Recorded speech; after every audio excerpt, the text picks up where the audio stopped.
Ultimate Hoops Nation. It's Brennan Barkley here. I'm Billy Hilliard. We're here for round 2 of our player power rankings. Today we're talking about shooting guards.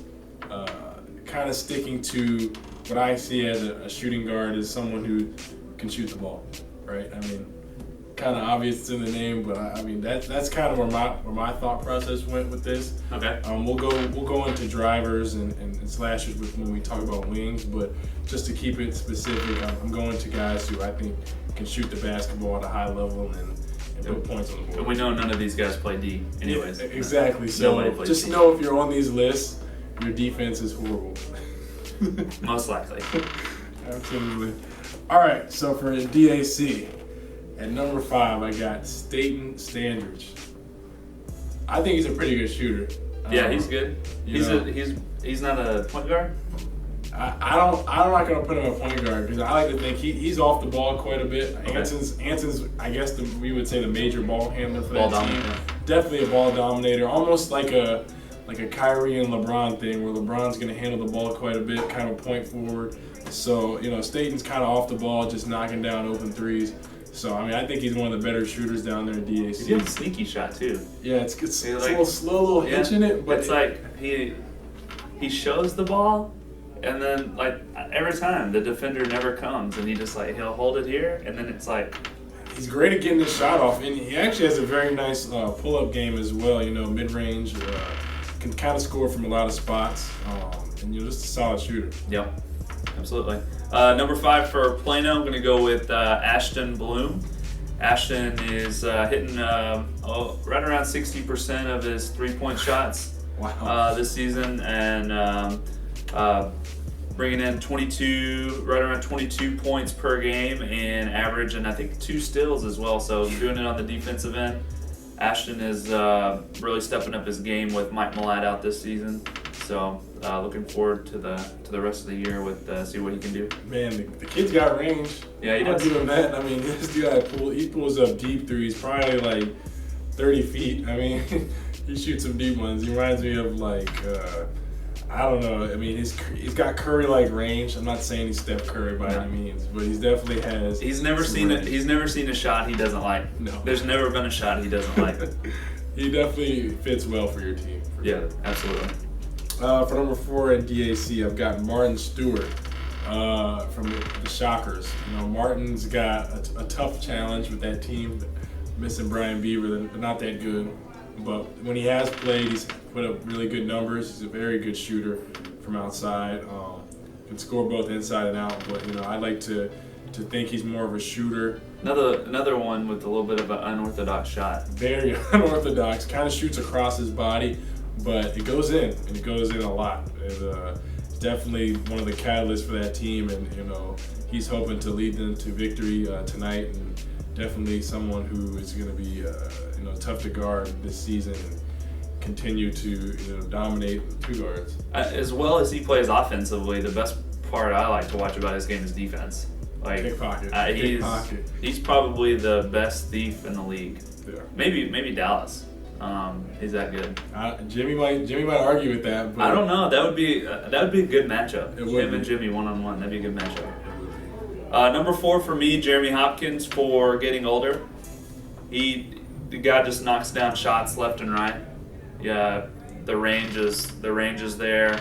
The shot's there. He doesn't miss. I think he's probably right around 70% on three-point shots this season. He just brings an added element to that team that really allows them to spread the floor. Really works on their spacing when he's not there. You can tell he just makes a big difference as far as especially when teams want to run zone. He can really spread a team out. I mean, and just such an effortless shot. Yep. I mean, he's just smooth. He's got a very smooth jump shot. He knows he doesn't step outside of his game like what so many people in this league do. Is they try to do too much. I think he does just enough and does the right thing on the court. Doesn't force anything, just takes open shots. Right, and that team beats you with their passing, and he's a part of that too. And that team's very unselfish, and he kind of embodies that for their team. Even though he's averaging in the 20s, he's still averaging around 23 points a game. He's still very much a team player. Absolutely. Number 3, I got Travis Allison someone who had missed last season, came back strong with Dallas Dimes. His debut this year, I believe he made 7 threes. He's just such a beautiful shot, and someone who's kind of strong, has a game where he can get to the basket if he needs to, but he'd just rather stand out there and just knock threes in your face. He's got swagger. He does. He's got swagger. Plays with attitude. Yeah, he does. I like it. He's got a chip on his shoulder. He's got an edge to him, and that's kind of what I like. You don't see that with a lot of shooters. People that kind of kill you from the outside, you don't see them play with attitude. But when he hits a shot, you're going to hear about it. Yeah. And he's not going to take anything from anybody, and I respect that about him, and that's why I got him on this list. He definitely brings an element to that team that's gonna give them that edge. Everybody needs that one player that can kind of set the tone. Even from the outside as a shooting guard, you can still bring that attitude, and I think he does a great job of that. You can just look at him and know that. I'm a little scared of him. Yeah, absolutely. Number 3 for me is going to be Anthony Pendleton from Splash Brothers. Anthony's got a great mid-range game. He knows where he needs to get to. He always has a spot picked out on the floor that he wants to get to, and if he gets to that shot, he pulls up and he knocks it down. Not sure if you've had a chance to see him play before, but a great game, great transition game, and great at creating things from the defensive side of the ball. Getting out, running out, getting in passing lanes, and really creating fast break opportunities for himself and his teammates. Just a great shot overall. I think they need to do a better job of getting him the ball more in situations where he can score. Just because that team needs all the help they can get. He needs probably 1 or 2 more pieces, and that can be a really good team around him. Yeah, it's funny. The reason I smiled and almost laughed is because I played against him week 2, and against double teams, sometimes triple teams, he still would be able to get his shot up and score. He's tough. He's got a great handle with the ball, and he can get to his spot and hit some pull-ups. Kind of a mixture of like a Bradley Beal, Paul Pierce, just a mid-range kind of player. You don't see that many guys these days, but kind of an off-the-dribble mid-range player. Just really smooth. Yeah. Just super smooth, and if there's one player on that team that needs to be more selfish, it's him. Yeah. He's way too unselfish with those guys. He's a leader, and he needs to step up, and he needs to lead that team going into the playoffs because they need it. They need it bad. All right, number 2, I got Martin Salinas. Shooter. That's pure. Hey, he may be number 1 overall. You'll see my number 1. But this guy is pure shooter. Like when he gets going, reason I don't want to put him at number 1. He's not an everyday player. Yeah, that's the only reason. He's not consistent enough for sure. Because every night his team needs him, but he's a busy guy. He's not there all the time. So when he is there, you'll know it because he'll see like 6 more threes added to the box score. So we're going into week 4 in Plano, and I'm almost expecting him to show up and be like, "Hey, get me on the team." That's the kind of guy he is. Hey, or text me like, "Hey, man, can you get me on the team?" That's the kind of guy he is. Yeah. He's so back and forth. If he was consistent on a team for a full season, it would do easy. Yeah. He'd be easily number 1. The guys, ask Vince of Backyard All-Stars. You can't leave this guy open. He was torching him. Hey, he sees the ball going once, it's over. Over from there. Is that all you got? Yeah, that's all I got for Martin. All right, number 2 in Plano, Creston Martin. Creston is definitely a do-it-all kind of guy. He's really what makes this team go on Torch.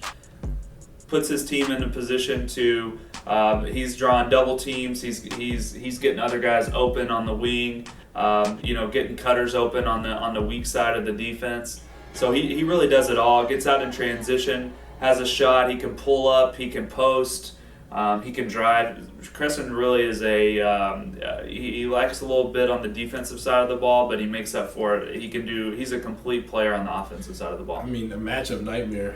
He really is. That's how I look at Creston. Someone that, what are you going to take away? If you take away his shot, he's going to get to the rim and get fouled. Right. He can hit free throws. If you back up, he's going to hit threes. So. He's averaging over 10 trips to the line per game. He's so good at creating contact, whether he's driving to the ball, whether he's going up for the shot. He's so savvy. He's an experienced player. You can tell he's been there. He knows how to draw that contact. Yeah, I mean, and finish. He can finish as well. I mean, So. that's what I'm saying. I don't see anything that's a weakness and a hole in his game offensively. Number one, and people are gonna laugh at me, but this guy, the numbers don't lie. I mean, he shoots a lot. He's a volume scorer to say the least. Ken? It's not Ken. Not Ken, I promise. It's Jared Edgar. Before you start, the guy, I think he's averaging over 30 points a game, if I'm not mistaken. He shoots a lot, but man, you gotta admit, he makes a lot too. Mr. Humble Brag. Yes. I like to call him Mr. Humble Brag. The guy, yeah, he talks a good game, and I mean, he's hilarious, but and you look at him, you'd never think this guy can score 30 I'd points. leave him open. You would. But you know what? The guy has freaking game. He hits threes. He's got a little post game to him. He's got a little mid range pull up. I mean, for that 3-drink max team where they're lacking a little bit of talent, let's be honest, he has to do that. Me and him had a discussion last week, and he was saying, I got to do this for this team. I got to take all these shots because otherwise, I can't throw it to Ben. Those were his words. Just not a lot of options. There's not a lot of options on the team. Exactly. And you can see, like, from year to year how much Ultimate Hoops, the league, kind of evolved. Whereas somebody that may have been our number one shooting guard last spring, maybe down in the ranks, or maybe they're playing a different position now based on what their team needs. So you just see a lot of movement and where some guys need to step up for teams, other guys have more of a role coming into a new team. I think a good example of that is EJ for Dallas Dimes, just because, you know, prior teams he's had to really step up and take more of an active role versus kind of playing a smaller role with Egbert and Ozada on that team. Yeah, if there was an honorable mention, EJ would definitely be on there. Very solid player and a great shooter as well. You know, there's no honorable mention to that. Yeah, he'd be up there. And a guy I pondered putting on there because he did shoot well to start the season, but he's kind of gone cold. Wade Hammond. Yeah. I wanted to put him on here. Oh, yeah, that's a tough one. I really did, but you know, I think I'd say 5A. That was him. Can you make this list with a negative PPR? No. No. I can't do it. I wanted to put him on there because the guy I know he can shoot the ball. But yeah. Sorry, Wade. There's always next season, man. Going to number one in Plano on the unknowns and becoming a very well-known player, Landon Skinner, probably the best all-around talent in Plano. Really came in and has taken the league by storm. And if he sticks around, this team is going to be hard to beat with all their pieces. Landon does it all. Shooter outside, can drive. We were playing zone on him last week and just can pick apart a zone like I've never seen a player do. So kudos to you, Landon, and you're averaging over 40 points a game, and much deserved in the number one spot. Right, to give you guys 46 points pretty efficiently. I mean, pretty impressive. I had to say I watched that game, and the guy scores so easily. He finishes amongst the trees, and he can shoot the ball. I mean, I really don't know what his weakness is. He's kind of like a Creston on steroids. Yeah, I mean, basically, it reminds me of kind of what Justin Dittman did for our team. He's gonna, if the rest of that team can step up, play a little bit of defense, they're gonna be tough to beat down the stretch. Really tough to beat. Reggie back there. Yeah, it's gonna be tough. Absolutely. Well, all right, guys, we'll be back with the wing players, so you're gonna want to check that out. Thanks for watching. Thanks, guys.